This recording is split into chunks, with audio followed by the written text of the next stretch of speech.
이 제약 섹터 안에서는 삼성바이오로직스랑 셀트리온이 가장 대기업이어서 그게 사실인지는 알 수 없으면 전해오는 내기로는 그룹에서 이게 제약을 해야 되나 현업에 전해오는 구전 전설이라는 스텝스 구독자 여러분 안녕하세요. 돈 되는 정보만을 알려주는 리서치 돈알리를 진행하는 최상욱입니다. 2020년에는 코로나 팬데믹으로 인해서 전 세계 주식시장이 상당한 그런 변화를 겪었는데요. 저만 하더라도 여기 오면서 생각을 했는데 모더나 같은 종목을 샀어야 되는데 하는 그런 생각을 했습니다. 제약바이오 섹터만큼 아마도 시장에 큰 영향을 주었었던 그런 섹터는 없었던 것 같은데 우리나라에서도 제약바이오에 그런 기회가 있을지 좀 궁금해서 오늘은 하나투자증권의 제약바이오 담당 김형수 애널리스트님을 모시고 돈알리를 시작하겠습니다. 안녕하십니까? 네, 안녕하세요. 하나투자증권의 제약바이오 담당하고 있는 김형수 연구원입니다. 아마 모더나 사셨으면 후회하셨을 것 같은데요, 며칠 동안은. 아 그래요? 네. 네. 일단 제약바이오 섹터 자체가 사실은 개인 투자자들한테 인기는 많지만 쉬운 섹터는 아니고, 그래서 어떻게 보면 그냥 제일 기본으로 돌아가서 제약과 바이오는 어떤 부분에서 다른 건지 그 부분부터 좀 간단하게 짚어주시겠어요? 아마 담당하는 애널들도 힘들지 않나, 제약바이오 섹터가. 그렇게 판단은 되고요. 일단 제약바이오 섹터라는 것 자체가 조금 명칭은 이상한 것 같아요. 왜냐하면 전통적으로 저희가 봤던 유한양행, 한미약품, 그리고 대웅제약, 이런 전통 제약사들을 위주로 예전에 제약 섹터라고 불려졌다면 이제 거기에 더해져서 삼성바이오로직스나 셀트리온 이런 친구들이 나오면서 제약바이오라고 붙어졌는데, 사전적으로 본다라면 이게 제약 안에 바이오 의약품이 포함이 돼서 제약 섹터라고 부르는 게 맞다라고 저는 생각이 되어지고요. 네. 이게 바이오 의약품이랑 이게 그냥 합성화학 의약품, 그 두 가지 차이를 아는 게 중요할 것 같아요. 네네. 바이오 의약품하고 네. 합성 화학 의약품. 네. 네네. 그래서 지금 저희가 전통적으로 봤던 한미약품이나 이런 애들이 파는 것들이 합성화학 의약품이라고 보시면 될 것 같고, 네네. 삼성바이오로직스나 셀트리온이 지금 판매하고 있는 바이오시밀러는 바이오 의약품, 이렇게 구성되어 있는데, 가장 큰 차이는 바이오 의약품이 생물 유래, 생물 유래라고. 그래서 네. 세포라든지 아니면 유전자 이런 것들 토대로 만들어진 치료제라고 보시면 될 것 같아요.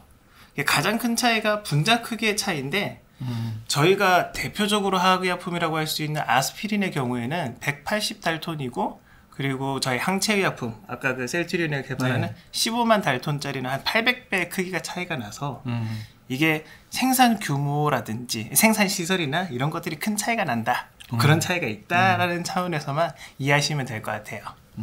바이오 의약품 같은 경우에는 아무래도 소위 그런 생물이니까 그런 단백질이라든가 이런 그런 구조들이 있을 수밖에 없어가지고 일반적인 화학식으로만 구성된 네. 그런 분자 구조식 대비해서는 클 수밖에 없을 것 같습니다. 아무리 조그만 아메바라 하더라도 분자보다는 크지 않습니까? 물론 이런 비유가 적절할지는 모르겠는데, 그러면은 제약이라는 그런 큰 카테고리 안에 바이오라는 게 삼성바이오로직스하고 네. 셀트리온의 등장으로 인해서 이게 덧붙여지면서 제약 바이오 섹터라고 불리는 거지 사실은 제약 섹터로 네. 보는 게 맞다. 네. 이 말씀이신 거죠. 그러면은 결국 다 이제 비슷한 카테고리라고 봤을 때 이런 제약 섹터, 제약 바이오 섹터의 주가도 좀 급변을 하는 경향이 있잖아요. 그리고 지난 몇 년을 보아오더라도 주가가 크게 변해 왔었고요. 그래서 주가가 어떤 부분으로 좀 크게 움직이는지 그런 키팩터를 설명해 주신다면요. 일단은 그 변동성이 큰 게 제약바이오 섹터의 특징이라고 할 수 있는데, 저희가 기업 가치를 측정하고 그리고 예측하는 범위는 아마 그 회사의 수익성이겠죠. 네, 그렇죠. 그러니까 다른 섹터도 마찬가지고 제약바이오 섹터도 마찬가지라고 네. 저는 생각합니다. 네.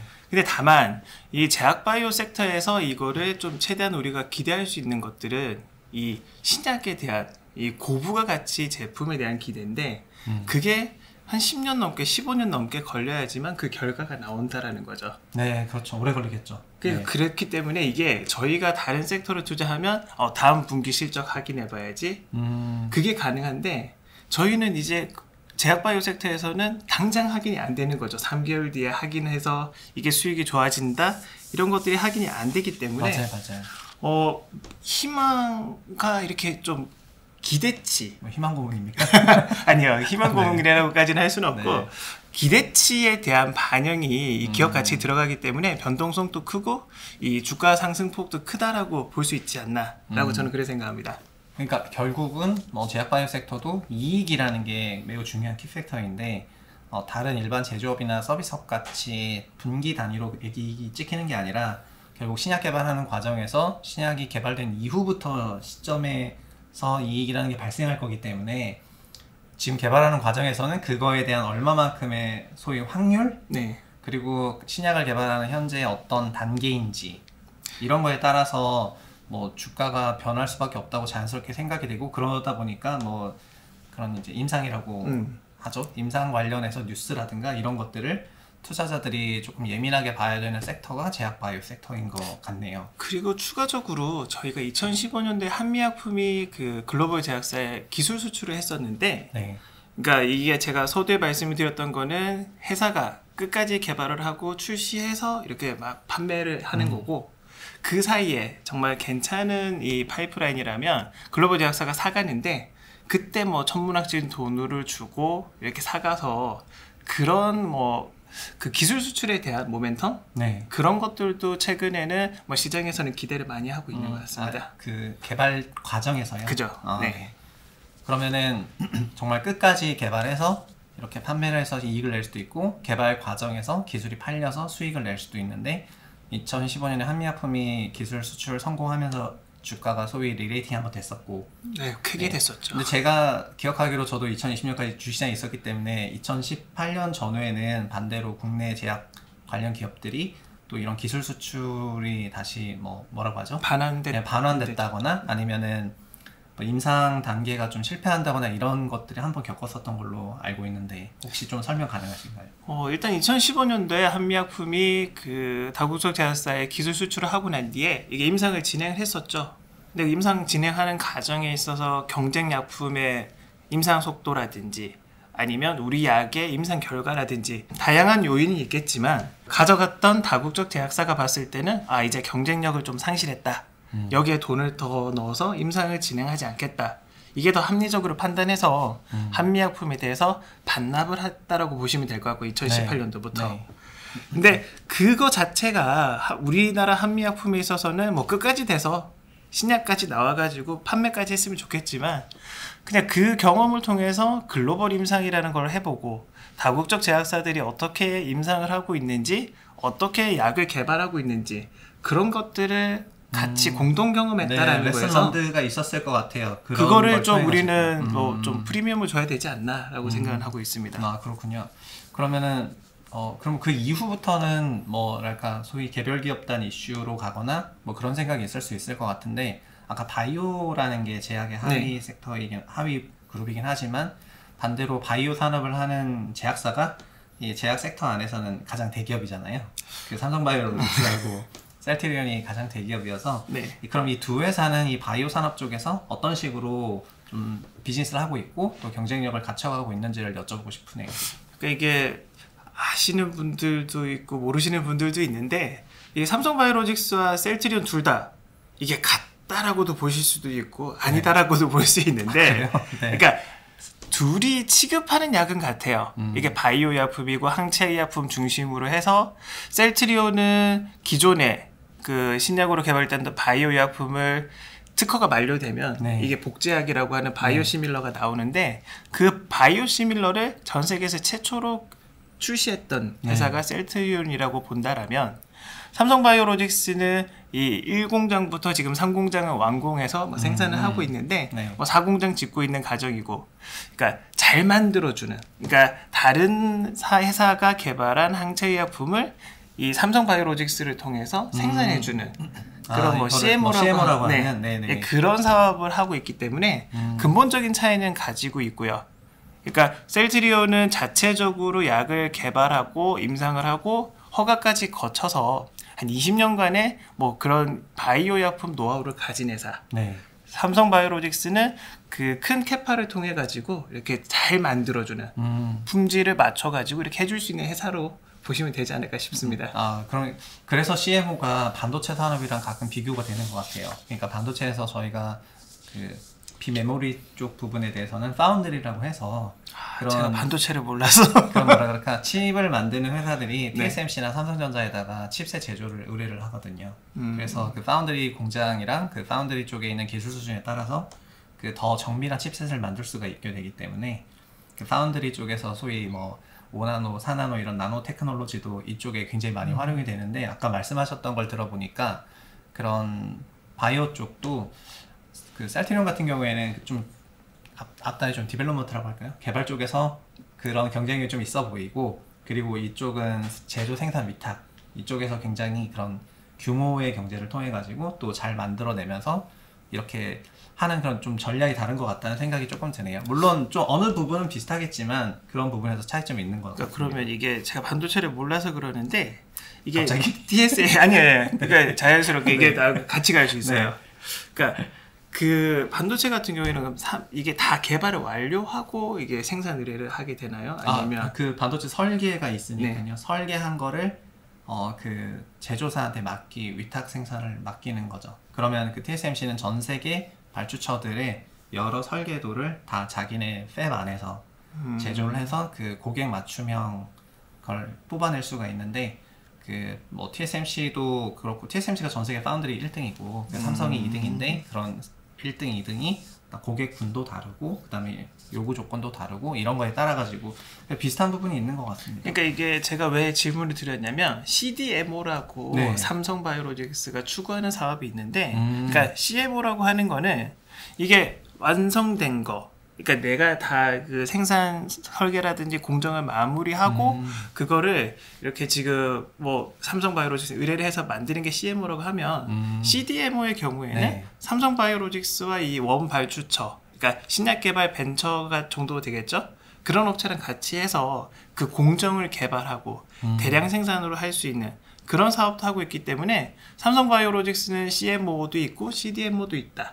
그렇게 보시는 게 CMO보다는 CD가 붙어서 가지고 네. D가 붙으면 좀 더 기업 가치에 애드가 될 것 같다는 생각이 듭니다. 기업 가치보다는 그거 같아요. 이게 CD가 들어가기 때문에 당장의 규모는 작아요.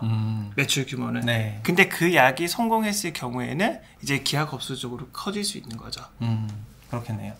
그리고 CMO나 CDMO 얘기하시다 보니까 최근 코로나 국면에서도 우리나라를 제약바이오 허브로 하겠다는 그런 형태의 뉴스라든가 글로벌 제약사들이 우리나라에서 생산기지화하는 그런 뉴스들이 최근에 많이 들리잖아요. 네. 그래서 이런 것들도 그런 그 캐파가 있는 회사들이 한국에 있다 보니까 뭐 가능한 얘기가 아닌가 이런 생각이 조금 드네요. 그러면 저희가 좀 회사별로도 뭐랄까 좀 성장 전략이나 아니면은 좀 장단점 그리고 어떤 식으로 뭐 보시는지까지 간단하게 하나씩 좀 짚어주시면 좋을 것 같습니다. 네, 알겠습니다. 네, 이게 삼성바이오로직스가 제가 그 서두에서 간략간략하게 설명을 드렸는데, 저도 이 뭐 제약바이오 애널리스트가 되기 전에 업계에서 있었습니다. 네. 업계에서 있었을 때 네. 이게 사실인지는 알 수 없으면 전해오는 내기로는 삼성그룹에서 이게 제약을 해야 되나 검토를 많이 했대요. 예. 근데 이게 뭐 사회자님도 아시다시피 이게 제약계 영업에 있어서는 기존에 자기네들이 만들던 전자 제품과는 다르게 네. 이게 의사약사라는 그런 이익 집단들도 있고 네네. 이게 마케팅의 차이도 있다라는 게 가장 첫 번째 허들 같았어요. 네.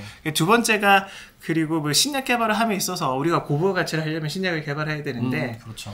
이게 뭐 확률도 떨어지고 긴 시간 걸리니까 이건 우리가 갈 길이 아니다.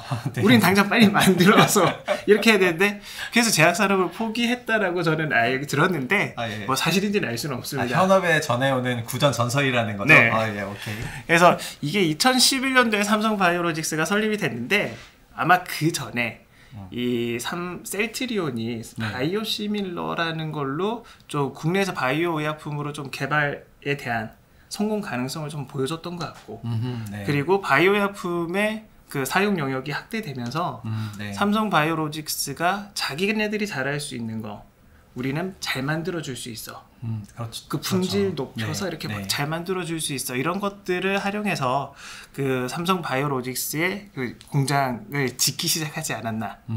그래서 지금 사공장을 25만 6천 리터라고 하는 전 네. 세계에서 단일 규모를 제일 큰 규모를 짓고 있고요. 네. 그러니까 1, 2, 3, 4 공장을 다 더하면 전 세계에서 바이오 의약품 중에 제일 많이 만들 수 있는 그런 회사가 된 거죠. 기준으로 제일 큰 건가요? 생산량 기준으로 제일 크죠, 현재. 네, 역시. 그리고 지금 그 1, 2, 3 공장을 통해서 기존에 수주받았던 의약품들을 생산 판매하고 있는데 그 의약품들이 판매되기 위해서 미국 FDA나 유럽 EMA로부터 그 약이라든지 공장에 대한 승인을 받아놨기 때문에 계속 수주는 더 들어올 수밖에 없는 구조로 보시면 되겠죠. 그러면 그 삼성바이오로직스는 아까 CMO나 CDMO라고 얘기하셨는데 CMO 쪽에서는 굉장히 그 글로벌한 수준의 캐파 그리고 좀 웰메이드 이게 엣지인 것 같고 그리고 CDMO 쪽으로 좀 지향하는 그런 부분이라고 생각하면 될 것 같네요. CDMO의 경우에는 그럴 것 같아요. 지금 저희가 상장된 업체들 이렇게 보면 다 몇 명 되지 않은 바이오텍들 우리 신약 개발합니다 바이오 약품 합니다 이런 식의 돼 있지 생산 시설은 없어요. 그러니까 그네들이 임상 시험을 진행하기 위해서는 약을 만들어야 되는데 대량으로도 만들어야 되고 그런 것들을 삼성바이오로직스가 이렇게 수주를 받게 돼서 생각을 해보시면 제가 이게 임상을 할 때 이 약을 만들었어요, 삼성 공장에서. 근데 잘 돼서 서가가 되면 이게 나중에 대량으로 필요하잖아요. 그럼 삼성바이오로직스는 이제 계속 그 상업 생산까지 이어지게 되니까 당장은 이 매출은 작지만 향후에 이게 크게 갈 수 있는, 그래서 아마 삼성바이오로직스가 CDMO에 좀 집중하지 않나. 그리고 CDMO를 하면서 자기네들이 가지지 못한 생산 그런 공정들을 뭐 상대방으로부터 노하우를 습득할 수도 있는 그런 장점이 있다라고 저는 생각을 하고 있습니다. 그럴 것 같네요. 뭔가 앞단부터 끝단까지 그 제조까지 완벽하게 그런 밸류체인을 구축해 놓는 그런 그 빌드업이라고 할까요? 그런 과정들을 지금 하고 있는 것 같은 그런 뉘앙스로 삼성바이오로직스가 느껴지긴 합니다. 그리고 아마 7월 달에 하나 더 나왔는데 예, 사회자님 얘기하신 개발부터 이게 끝까지가 아니라 이 개발 앞단에, 그러니까 신약 개발부터 그러니까 삼성 벤처 투자에 한 500억 가량을 투자한다라는 공시가 나왔었고 그러니까 그를 통해서 자기네 그 삼성바이오로직스는 그 스타트업에 뭐 투자를 이어져서 우리 뭐 생산이라든지 사업 파트너로 이뤄가겠다라고 얘기를 했기 때문에 그러니까 진짜 VC가 앞단까지도 투자를 해가지고 미리미리 그런 잘 될 씨앗들을 미리 초기 단계에서 발굴해가지고 이쪽까지 끌고 오겠다는 그런 생각처럼 밸류체인을 좀 구축해놨단 말이군요. 그러니까 역시. 보통 제약사들이 오픈 이노베이션이라고 해서 그렇게 뭐 지분 투자라든지 사업 공동 개발도 많이 하긴 하는데 삼성바이오로직스의 경우에는 CMO 사업을 하다 보니 자기네가 직접 신약을 개발한다라고 하면 고객사가 싫어하기 때문에 아마도 그렇게 이렇게 삼성 벤처 투자를 통해서 한 게 아닌가라고 저는 생각합니다. 그러면은 이제 또 다른 이쪽 사이드에 있는 셀트리온에 대해서 또 전 세계 최초로 바이오 시밀러를 제작했다고 하니까 어쨌든 이 바이오 안에서는 사실 상당한 그런 뭐가 있을 것 같은데 셀트리온은 어떤 식으로 좀 보시는지, 아니면 좀 셀트리온이 성장 전략은 뭐였고 그 다음에 앞으로는 좀 저희는 또 투자자니까 그런 주가 차원에서 어떤 부분이 중요한 키팩터가 될지 말씀해 주시면 좋을 것 같습니다. 좀 셀트리온은 조심스럽기도 해요. 제가 조심스러워요? 어떤 느낌이냐면 구전 설화까지 얘기하시더니 셀트리온 그래서 제가 지금 이거를 삼성처럼 그런 것까지 말씀을 드려야 되나?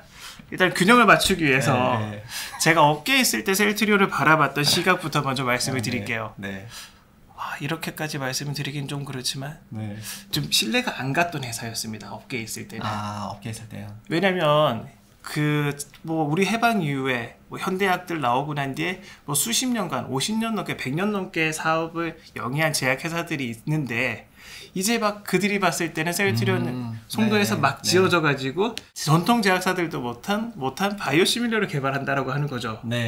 그래서 다 뭐 사기꾼? 여기까지 제가 표현 안 하려고 그랬는데 그래서 신뢰를 그 당시 그런 뉴스가 많긴 했잖아요. 그러니까 금융시장에서는 그런 거 사업에 대한 거보다는 그런 회계적인 이슈에 대한 신뢰도가 좀 있었는데 그러니까 제가 업계에 있을 때 그런 시각을 가지고 여의도에 나와서 뭐 셀트리온을 봤었죠, 처음에는. 근데 이제 막상 전 세계에서 FDA나 EMA로부터 허가를 받고 매출액이 올라가는 걸 보고 실제로 셀트리온이 바이오시밀러를 개발해서 잘 판매를 하고 있구나. 그러니까 그거를 눈으로 봤고 그리고 램시마 SC라고 하는 제형을 개발을 했는데 기존에는 정맥주사나 근육주사나 이렇게 해서 병원에 가서 그 맞았어야 돼요. 간호사나 네, 의사를 네, 통해서. 네. 뭐 한 두세 시간 동안 입원도 해야 되는 거죠. 네, 네. 근데 이제 SC라고 하는 거는 피하 조사로 해서 자기 스스로 할 수 있는 거예요. 네, 약을 사서 식으로 이렇게 네. 꽉 할 수 있는 거죠. 네. 그러니까 그런 바이오베터의 바이오베터라고 하면 좀 모르실 수도 있는데 기존의 약을 좀 더 좋게 만든 개량 신약이라고 표현하는데 네. 그거를 바이오약품의 경우에는 바이오베터라고 하고 있습니다. 그 바이오베터를 개발하는 걸 보고 우리 셀트리온이 저런 기술력을 가지고 있었네. 네네. 그러니까 똑같이 만드는 거에 더해서 좀 더 좋게도 만들 수 있네 라고 저는 생각을 했었고, 그리고 아까 말씀해 주신 레키로나주 그 네. 코로나 치료제 같은 경우에는 2019년 12월에 코로나가 처음 발병이 되고, 그리고 뭐 작년 3월에 그 항원에 대해서 네. 바이러스에 대해서 이렇게 좀 정보가 공유되면서 한 1년 만에 그 레키로나주를 허가를 받고 출시를 했다라는 거에서 저는 이제 셀트리온 이제 신약까지도 개발할 수 있는 네. 그 경지까지 올라왔다라고 판단이 돼서 그 20년 동안의 그 바이오 약품을 뭐 생산하고 개발하고 했던 그런 것들이 뭐 셀트리온이 가진 가장 큰 장점이자 그걸 노하우를 바탕으로 이제 신약까지 새롭게 진출하지 않을까라고 저는 바라보고 있습니다. 이 짧은 사이에 그 지난 몇 년간에 김영수 애널리스트님이 느꼈던 셀트리온에 대한 초기 단계 그 이미지가 네. 거의 어떻게 보면 진 바닥이었다가 지금은 신약 개발까지 가능한. 그러니까 과거에는 바이오 시밀러를 제작하는 회사에서 바이오 시밀러를 넣어서 바이오 베터라고 할게요. 그러니까 네. 좀 더 개량된 바이오인데 말씀하셨던 것처럼 바이오가 분자 단위가 크다 보니까 정맥 주사 맞고 해야 되지만 이거를 PR로 바꿀 수 있도록 그렇게 좀 말 그대로 개량이 된 거죠. 이런 것까지 무난하게 한 회사가 됐고, 이제 이걸 넘어서 이제 신약까지. 코로나 바이러스에 대한 그런 신약 개발까지 한, 뭔가 제가 RPG 게임을 매우 좋아하는데 네. 이 셀트리온이라는 회사가 제약 바이오 섹터 안에서 뭔가 이렇게 성장 스토리를 써가는 그런 것처럼 들려가지고 그죠. 투자자들은 되게 좋아할 것 같습니다. 이런 형태의 회사를 뭔가 계속 디벨롭이 되잖아요. 디벨롭도 됐고, 그 셀트리온이라는 회사에 대해서 주주들도 되게 강성이라고 표현하기는 그렇지만 되게 열정적인 주주분들이 꽤 많은 회사로 제가 알고 있습니다. 이렇게 전국에서 주주총회를 하면 버스를 대절해서도 이렇게 주주총회에 참여하시니까. 그러면 제약 바이오 섹터를 뭐 투자를 할 때 어떻게 보면은 사실 굉장히 긴 기간의 신약 개발이라든가 아니면은 삼성 바이오로직스 같은 경우에는 CMO나 CDMO를 하게 되면은 뭐 수주 뉴스라든가 이런 것들을 보면서 저희가 아까 반도체랑 그런 예시를 들긴 했지만 제조업과 비슷하게 볼 수 있는 포인트가 있어 보이긴 하는데 네. 셀트리온 같은 경우에는 또 영역이 어느 정도 좀 다르긴 하다 보니까 이제 얘기를 하다 보니까 다르다는 걸 알겠네요. 네. 아마 도날리를 보시는 분들도 다르다고 느꼈을 거예요. 그러면 이런 회사는 어떤 포인트를 좀 조심해야 된다거나 아니면은 투자를 할 때 그냥 뭐 묻어두고 기다리면 되는지 뭐 어떤 식으로 투자를 하는 게 좋죠? 저희가 금방 언급했던 삼성바이오로직스나 셀트리온의 경우에는 좀 장기 투자를 하셔도 되는 종목이지 않나. 그러니까 왜냐면 실적이 나올 수 있고, 그리고 뭐 삼성바이오로직스는 사공장이 지어서 뭐 수주받고 가동에 들어가서 뭐 매출이 올라가는 구조라고 한다라면 네. 뭐 셀트리온은 이제 자체 판매망을 구축해서 이제 자기가 직접 하니까, 그러니까 뭐 유통 마진 빠지던 거를 이제 자기들이 가져갈 수 있다라는 거, 그리고 신약들 또 추가되는 신제품들이 있기 때문에 성장은 나와서 충분히 장기적으로는 가져갈 수 있는 종목들이라고 저는 판단을 하고요. 근데 다만 그 다른 바이오텍들 신약을 네. 개발하고 있는 업체들에 있어서는 네. 이게 뭐 무조건 성공할 거야, 임상 3상 끝날 때까지 나 있을 거야 라고 하는 거는 좀 저는 이게 지양해야 되지 않나. 그러니까 좀 이게 어느 정도 자기가 원하는, 그러니까 투자자분들이 판단하시기에 원하는 수익률이 달성이 됐다, 아니면 이게 내가 봤을 때는 어느 정도 이게 손실이 여기까지가 내가 감당할 수 있겠다. 네. 그 자를 건 자르고 먹을 건 먹고 그렇게 하는 게 저는 맞다라고 생각은 합니다. 그렇군요. 투자 팁까지 전달해 주셔서 감사드립니다. 사실 저희가 오늘 제약바이오 섹터를 좀 어떻게 보면은 기초 세미나와 비슷하게 그렇게 진행을 했어요. 왜냐하면은 제약바이오 섹터의 그 개별 기업들이 만들어내는 신약이라는 거는 또 하나의 거대한 또 산업이랑 똑같더라고요. 그 약품 하나가 산업이랑 똑같아가지고 제약바이오라는 섹터 안에 들어있지만 엄청나게 많은 산업이 이 안에 또 녹아들어 있는 것 같아서 또 개별 기업을 볼 때는 또 딥하게 보는 그런 시간이 필요할 것 같아요. 그래서 네. 그때가 되면은 또다시 김영수 애널리스트를 모시고 업계의 전설부터 시작해서 그 약이 어떻게 갔고 회사가 어떤 식으로 성장해 나갔는지에 대해서 RPG 스토리를 듣듯이 들으면 재미있을 것 같다는 생각이 듭니다. 그때는 제가 출연을 안 해야 되겠네요. 네, 꼭 불러도록 하겠습니다. 오늘 정말 굉장히 수고하셨고요. 저희 화면 보면서 인사하도록 하겠습니다. 감사합니다. 네, 감사합니다.